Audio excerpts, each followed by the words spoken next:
അതൊക്കെ എനിക്ക് അദ്ദേഹം തന്ന 5 കഥാപാത്രവും 5 തരത്തിൽ വെല്ലുവിളി ഉയർത്തുന്നവയാണ് ഇവിടെ അദ്ദേഹം സൂചിപ്പിക്കുകയുണ്ടായി.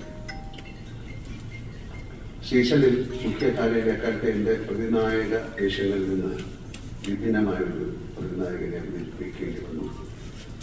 അതുപോലെ ദേശാടനത്തിലാവട്ടെ അന്ന് നിഷിദ്ധമായിരുന്ന ഒരു ഇതിവൃത്യമാണ് അദ്ദേഹം സ്വീകരിച്ചത്. ആ കഥാപാത്രത്തിൻ്റെ ആത്മസംഘർഷം ഉൾക്കൊള്ളുക ബുദ്ധിമുട്ട് തന്നെയാണ്. അതിനും അണ്ടർറേറ്റായി എനിക്ക് അനുഭവപ്പെട്ടൊരു സിനിമയാണ് കരിയിലക്കാറ്റ് പോലെ.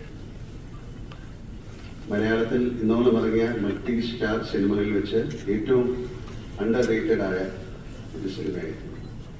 പക്ഷെ അഭിനേതാവ് എന്ന നിലയ്ക്ക് സംതൃപ്തി എന്ന വിഷയമായി എനിക്ക് ലഭിച്ച മികച്ച പോലീസ് വേഷങ്ങളുണ്ടായിട്ടാണ് ഞാൻ കരിയിലക്കാറ്റ് പോലെ ഒരു സിനിമയെ കാണുന്നത്. നമുക്ക് പാർക്കാൻ മുന്തിരിത്തോപ്പുകളും തൂവാനത്തുമ്പികളും മറ്റും നിർമ്മിക്കുമ്പോൾ എനിക്ക് ഓർമ്മയുണ്ട് കൊപ്പൻ എന്ന് വിളിക്കുന്ന അനന്തപത്മനാഭനും മാധവക്കുട്ടിയുടെ കുട്ടികളാണ്. അവരുമായും രാധാലക്ഷ്മി ചേച്ചിയുമായും കുടുംബപരമായും ഏറെ അടുപ്പമുണ്ടെങ്കിൽ എൻ്റെ അമ്മയ്ക്ക് രാധാലക്ഷ്മി ചേച്ചിയെ വലിയ കാര്യമാണ്.